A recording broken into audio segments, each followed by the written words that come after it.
Assalamualaikum warahmatullahi wabarakatuh. Selamat pagi anak-anak. Berjumpa lagi dengan pembelajaran bahasa Indonesia. Kali ini hari Jumat. Pembelajaran bahasa Indonesia akan kembali pada materi tanggapan terhadap isi berita. Setelah kemarin tugas yang saya berikan, ternyata kalian masih terdapat kesalahan, kekeliruan dalam hal menanggapi isi berita. Tanggapan bisa berupa kelebihan ataupun kekurangan. Kalian baca, budayakan membaca, jangan asal mengerjakan tapi kalian tidak mau membaca perintahnya. Tanggapan terhadap isi berita, di situ ada contoh A, B, C, itu merupakan tanggapan berita. Yang A, saya kira informasi yang disampaikan berita itu cukup akurat. Karena isinya tidak jauh berbeda dengan informasi-informasi yang disampaikan sumber berita lain. Itu yang A bisa dijadikan sebagai kelebihan berita. Tanggapan positif. Yang B, informasi yang disampaikan berita tadi malam masih diragukan kebenarannya. Setelah saya cross check dengan berita dari sumber lainnya ada yang berbeda, terutama di dalam penyampaian informasi jumlah korban. Jumlah korban tidak sebanyak dengan yang diinformasikan dalam berita itu. Berarti menjadi tanggapan apa? Kelebihan apa kekurangan?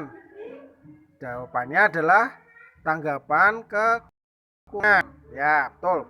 Yang C, bahasa yang disampaikan berita itu cukup jelas pendengar, mudah untuk memahami informasi yang disampaikan penyampai berita. Itu sebagai tanggapan apa? Tanggapan positif, ya betul. Ketiga contoh pernyataan tersebut sebagai tanggapan terhadap isi berita. Tanggapannya isi beritanya. Bukan yang kalian tulis adalah teks beritanya. Kalian tulis ulang lagi. Kutipannya, kalimatnya kalian tulis lagi. Salah, itu salah. Kenapa saya memberi emote kemarin tertawa ataupun itu? Berarti kalian masih salah. Yang saya beri tanda centang berarti sudah betul. Jadi yang kalian tulis itu masih kutipan beritanya, kalimatnya berita yang berupa positif negatif.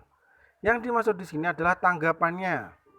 Apa yang dimaksud dengan tanggapan adalah sambutan terhadap suatu ucapan. Isinya bisa berupa kritik atau komentar yang berkaitan dengan pemberitaan. Aspek yang biasa ditanggapi biasanya berkenaan dengan isi berita itu sendiri dan kebahasaannya. Isi beritanya, bukan kalimatnya. Dan kebahasaannya. Contoh A dan B merupakan tanggapan berkaitan dengan isi dan struktur berita. Contoh C berkaitan dengan aspek bahasanya. Aspek-aspek tanggapan terhadap berita itu ada dua, yaitu isi struktur berita dan bahasa berita. Isi struktur berita bisa saja tentang kebenaran beritanya, tentang kelengkapan beritanya, sudah lengkapkah atau kurang lengkapkah, kurang benarkah. Nah, itu bisa menjadi tanggapan positif ataupun tanggapan negatif. Berdasarkan bahasa beritanya, bisa penggunaan kalimatnya apakah kalimatnya sudah baik, bagus, bisa dipahami, ataupun kurang bisa dipahami. Nah, dengan pilihan katanya bagaimana, mudah dipahami, mudah dimengerti atau tidak, kelebihan dan kekurangan berita.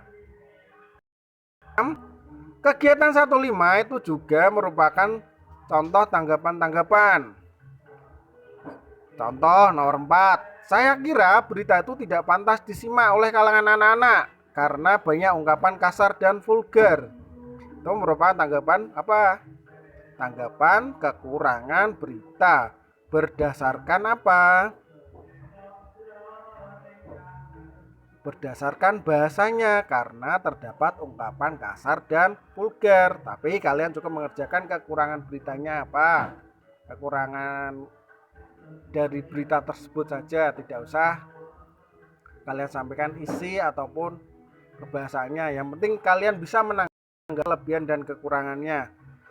Di bawahnya itu juga termasuk contoh tanggapan berita. Misalnya saja, pemberitaan semacam itu sangat baik. Pemberitaan tersebut bisa menjadi perhatian pemerintah atas berbagai persoalan pendidikan yang terjadi di Indonesia. Nah, itu merupakan tanggapan kelebihan berita. Jadi, kalian buat seperti itu sesuai teks berita yang sudah saya bagikan linknya.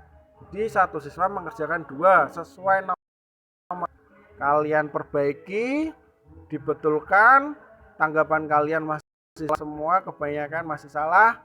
Ada beberapa yang sudah betul. Kalau kalian ingin memperbaiki lagi, silakan diperbaiki hari ini, nanti dikumpulkan lagi, difoto, sehingga kalian benar-benar bisa menanggapi tentang berita. Bisa isinya, bisa bahasanya, tapi jangan kalian tulis lagi kalimat yang ada pada berita. Oke, paham? Kalau sudah paham, kalian kerjakan lagi. Jadi hari ini tidak ada tugas, cuma mengulang tugas yang kemarin kalian perbaiki. Ya, demikian, sekian, terima kasih. Wassalamualaikum warahmatullahi wabarakatuh.